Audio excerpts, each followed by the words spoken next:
Hello, on this video I'm going to do a couple of the problems from section 3.3. I'm going to start with problem number 31 that you see here. And this problem is telling us that there's a new function, h of x, which is the product of f of x and g of x. We're going to multiply f of x times g of x to get h of x. And then we're asked to find the derivative at three different places for h of x. So we're going to start with the fact that in this lesson we learned the product rule, and excuse me, and the product rule tells me that to find the derivative of a product, what I need to do is take the derivative of the first factor, multiply that by the actual second factor, and then add to that the first factor multiplied by the derivative of the second factor. Okay, so again, it's the derivative of this first function times the second function plus the second function plus the first function times the derivative of the second function. All right, so let's work that through now. So in this case, and I'm just going to find it at the particular spots,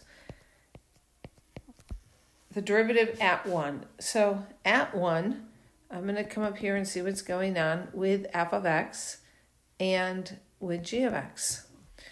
So first of all, I'm going to put them off here to the side.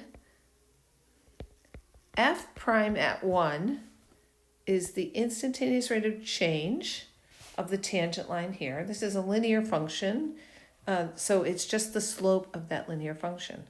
And the linear function here, let's see, we go over 2 and up 4. So the change in my outputs over the change in my inputs is 4 over 2.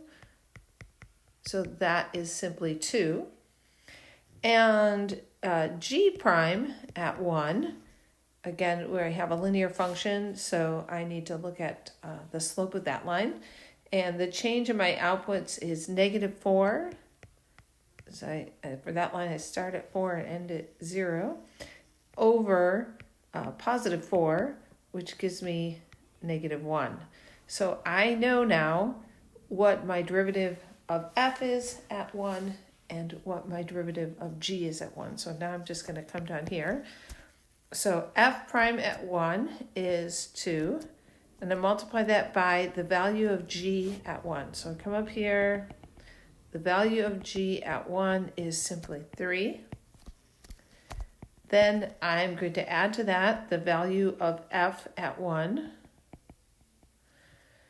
which I'm going to say is 2.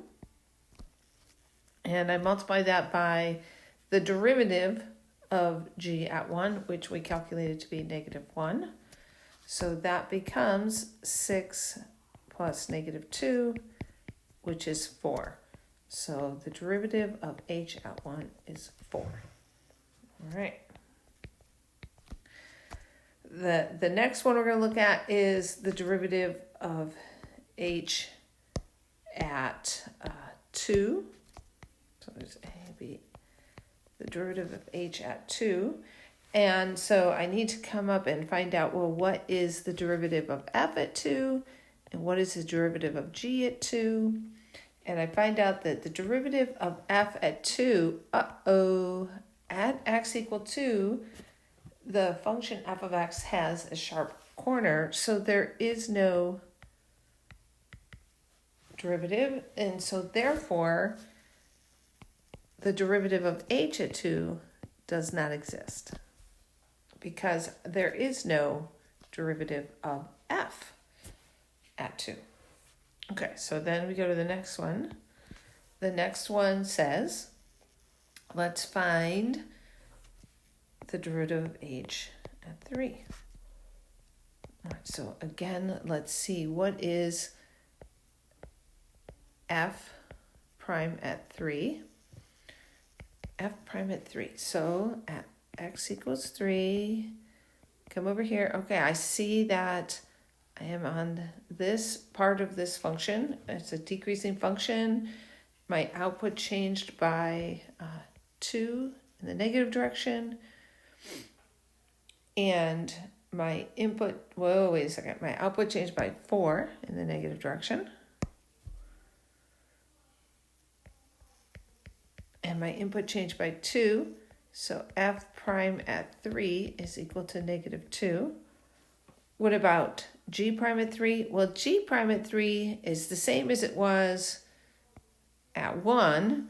So g prime at 3 is equal to negative 1. So now I'm going to use those values. And I come over here, so I find out f prime at x. So f prime at 3 is negative 2. And what is g at 3? Come up here. G at 3 is 1. Now add to that f at 3. F at 3 is 2. And I am going to multiply that by g prime at 3, which is negative 1. So this gives me negative 2 plus negative 2, which is negative 4. So h prime at 3 is equal to negative 4. And that's my answer for part C.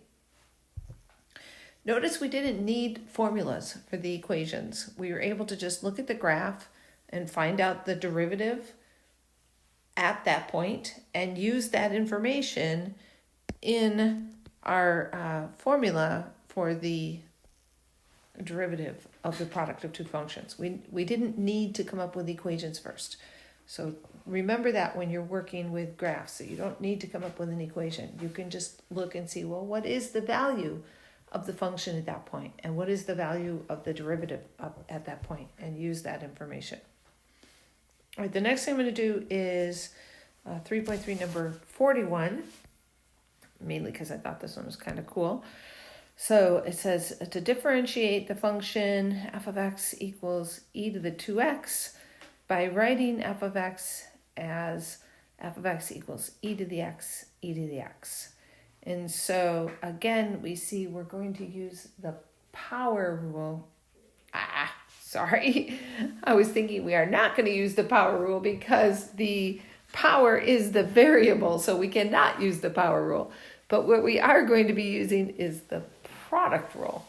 And so the product rule says that we take the derivative of the first function. So then, and I'm going to write it like this, ex, I'm going to take the derivative of that. So that's my little derivative symbol. It's not a 1.